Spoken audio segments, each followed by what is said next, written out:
हर खबर पर होगी आपकी पकड़। डाउनलोड कीजिए एबीपी लाइव ऐप।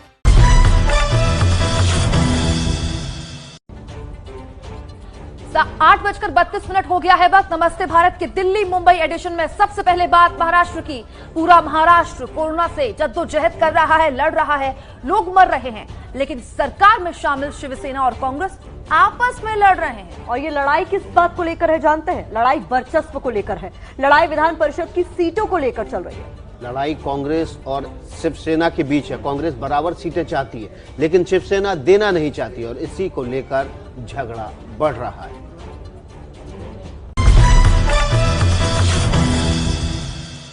एक तरफ विधान परिषद की तस्वीरें हैं तो दूसरी तरफ शिवसेना का लेख। शिवसेना के सांसद संजय राउत ने सामना अखबार में कांग्रेस को पुरानी खटिया बता दिया जो कुरकुर की आवाज करती है। इस खटिया का कनेक्शन दरअसल विधान परिषद की 12 सीटों से जुड़ा है, जिन्हें राज्यपाल सरकार की सिफारिश पर मनोनीत करते हैं।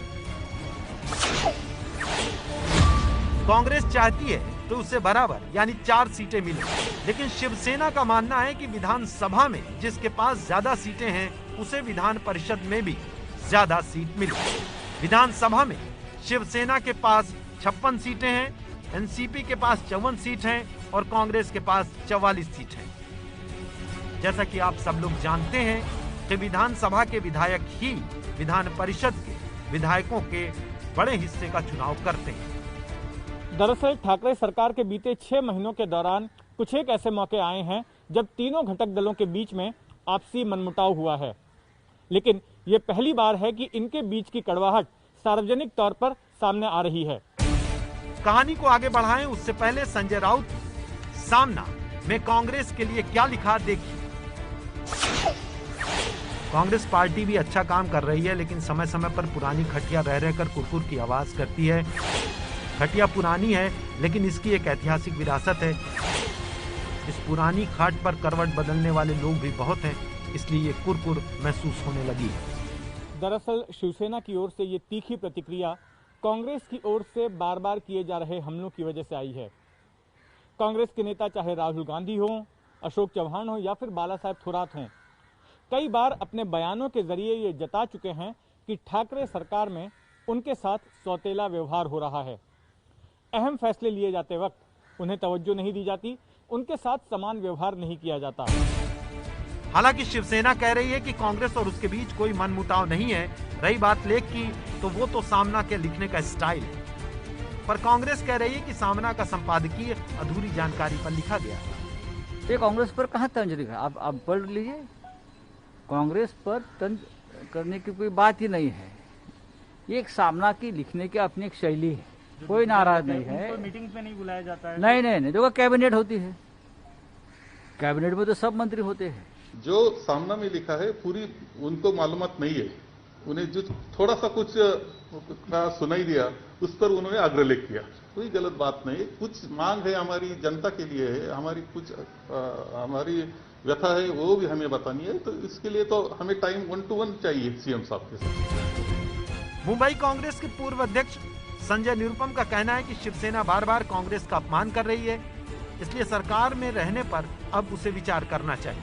कांग्रेस पार्टी को इस सरकार में बने रहने के प्रश्न के ऊपर गंभीरता पूर्वक विचार करना चाहिए, वरना शिवसेना वाले यूं ही रोज बरोज कांग्रेस को एक बहुत नीचे स्तर पर उतर करके कोसते रहेंगे, उसकी आलोचना करते रहेंगे। अब देखना यह होगा कि कांग्रेस विधान परिषद की सीटों पर कॉम्प्रोमाइज करती है या फिर महाराष्ट्र की सरकार पर संकट गहराता है।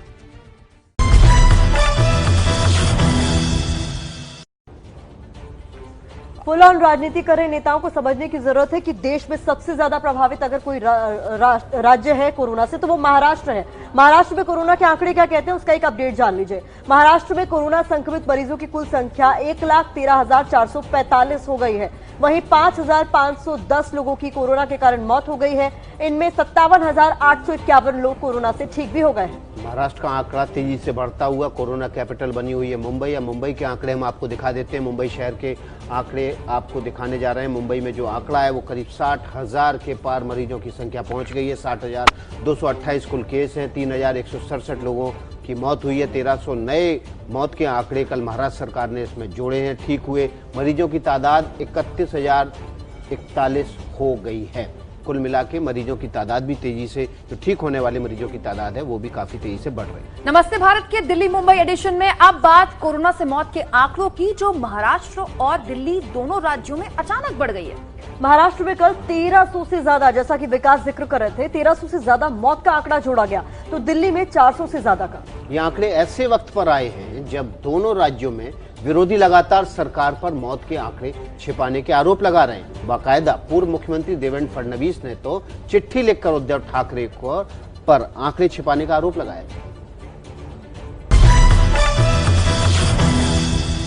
महाराष्ट्र में मौत का जो आंकड़ा है उसका पूरे तरीके से अकाउंट फॉर मुंबई में किया गया नहीं है। महाराष्ट्र के पूर्व सीएम देवेंद्र फडणवीस ने 2 दिन पहले उद्धव सरकार पर 950 मौत का आंकड़ा छिपाने का आरोप लगाया, तो कल देर शाम महाराष्ट्र में मौत का आंकड़ा अचानक 1300 से ज्यादा बढ़ गया।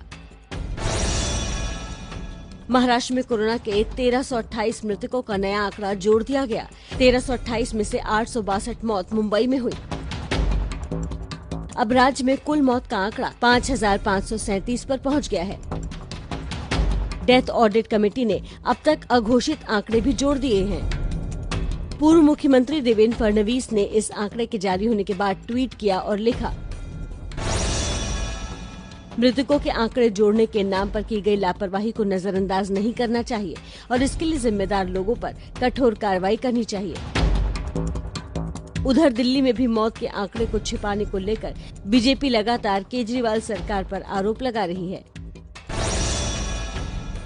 कल देर शाम दिल्ली में भी कोरोना से 437 मौत का नया आंकड़ा जोड़ दिया गया। इसी के साथ दिल्ली में मौत का आंकड़ा 1400 से सीधा 1837 हो गया। डेथ ऑडिट कमेटी ने अब तक अघोषित आंकड़े भी जोड़ दिए हैं, पर दिल्ली और महाराष्ट्र में मौत का आंकड़ा अचानक बढ़ने से विरोधियों को एक बार फिर सवाल उठाने का मौका जरूर मिल गया है।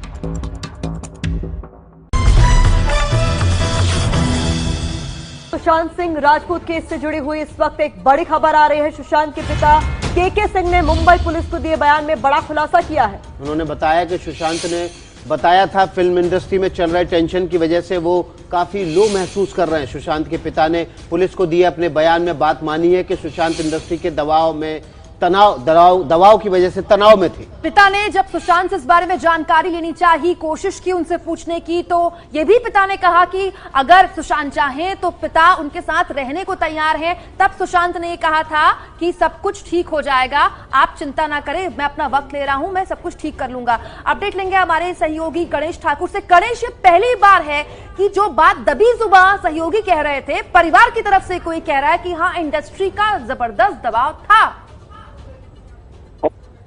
आज जो है परिवार को खुद सुशांत ने बताई, यानी जो डिप्रेशन में थे, जिन्होंने आत्महत्या की, उन्होंने खुद अपनी जुबान से अपने पिता को ये कहा कि इंडस्ट्री में टेंशन था और उसकी वजह से लो फील करता है। डिप्रेशन के शब्द का इस्तेमाल उन्होंने नहीं किया, शायद परिवार के लोग चिंता करेंगे इसीलिए, लेकिन सुशांत ने अपने पिता को ये कहा था और पिता ने पुलिस के बयान में ये कहा है कि सुशांत ने उन्हें कुछ समय पहले और कई बार ये बात कही थी कि गणेश, माफ कीजिएगा बीच में रोक रहा हूं आपको, क्या इस बयान के बाद पुलिस मुकदमा दर्ज कर सकती है उन लोगों पे जिनके दबाव की वजह से तनाव में सुशांत ने मौत को गले लगाया?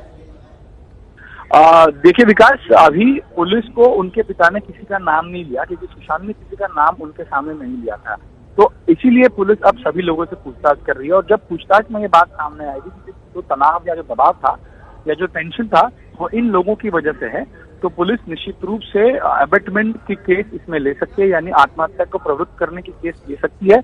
लेकिन फिलहाल के लिए किसी व्यक्ति का नाम नहीं है, सिर्फ टेंशन की बात है। अब टेंशन क्या था और किस व्यक्ति या किस कंपनी या किस कॉन्ट्रैक्ट की वजह से था, ये जानने की पुलिस कोशिश करे। इसी वजह से कल रात तक इस तमाम जानकारी के लिए गणेश। तो गणेश अपडेट दे रहे थे कि उन लोगों से भी अब पूछताछ की जा सकती है जिन पर भी बिल्कुल भी शक पुलिस को है। इन सब के बीच मुंबई पुलिस की एक विशेष टीम बनाई गई है। शुरुआती जांच में सुशांत के नौकर और उनके मैनेजर से फिलहाल पूछताछ हुई है। महाराष्ट्र सरकार ने पुलिस जांच के आदेश दे दिए हैं, लेकिन विरोध कर रहे हैं कि सीबीआई जांच करवाने में क्या दिक्कत है।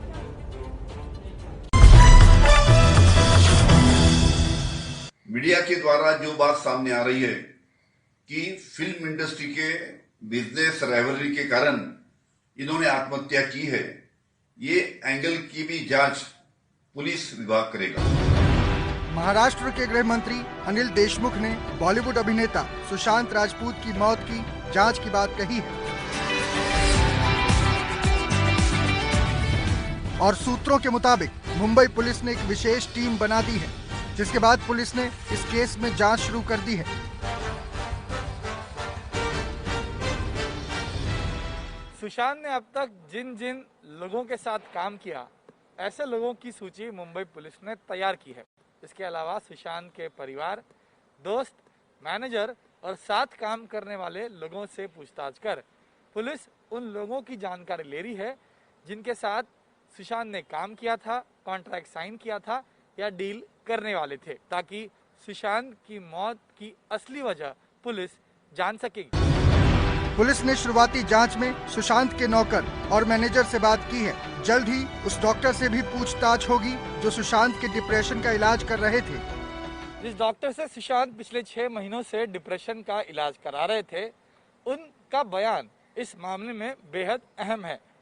पुलिस को उम्मीद है कि सुशांत ने अपने इस डिप्रेशन के बारे में डॉक्टर से खुलकर बात की होगी और उन्हें इस डिप्रेशन की असली वजह या कारण बताने की कोशिश की होगी और उनके बयान के आधार पर ही आगे जांच की जाएगी। आरोप लग रहे हैं कि फिल्म इंडस्ट्री के कुछ बड़े बैनर, बड़े लोग सुशांत के करियर में रोड़ा बन रहे थे, इसलिए पुलिस बॉलीवुड के कुछ बड़े नामों से भी पूछताछ करेगी। सुशांत के परिवार वाले भी कह रहे हैं कि कुछ बात तो है जिसकी वजह से सुशांत को ये कदम उठाना पड़ा। सब लोग अगर बोल रहे हैं तो कहीं न कहीं आग लगने के बाद ही धुआं उठता है, तो कुछ न कुछ बात तो है जो आदमी इस लेवल पे आया, इतना बिंदास आदमी, और इस तरह का कुछ कदम उठाया, तो कुछ न कुछ बात तो है। और हम समझते हैं कि जिस भी तरह का जांच का इसमें जरूरत पड़े, जांच हो, चाहे केंद्र सरकार को इंटरफेयर करना पड़े, तो हम उनसे भी कहेंगे।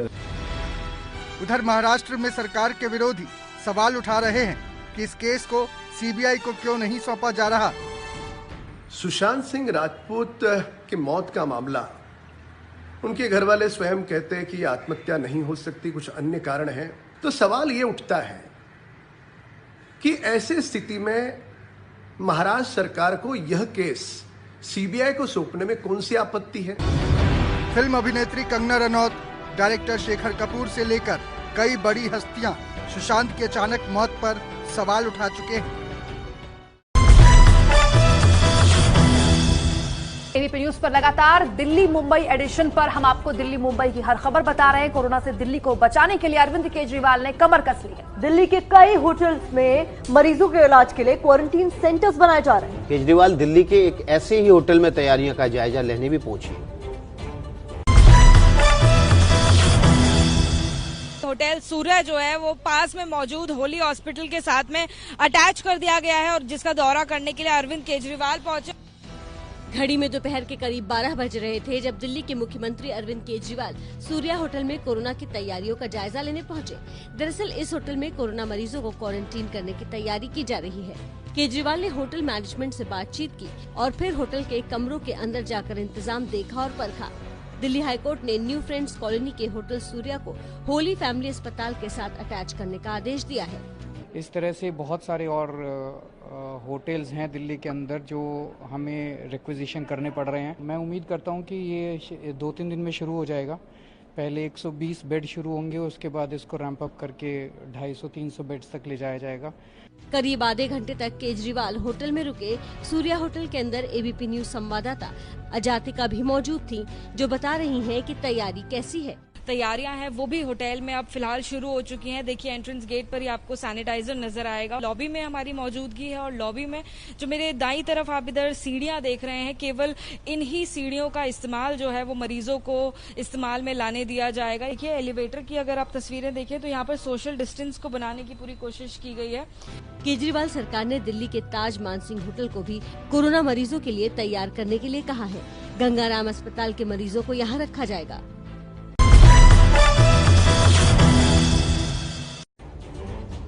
8:51 हो रहे हैं। तो ये दिल्ली मुंबई ऑडिशन, लेकिन अब जो खबर हम दिखाने जा रहे हैं ये सबके लिए है। खबर लॉकडाउन में आपकी पोजीशन के बारे में आपको अपडेट करने वाली है। आपके फोन के पोजीशन के आधार पर ये रिसर्च की गई है जो बहुत इंटरेस्टिंग है।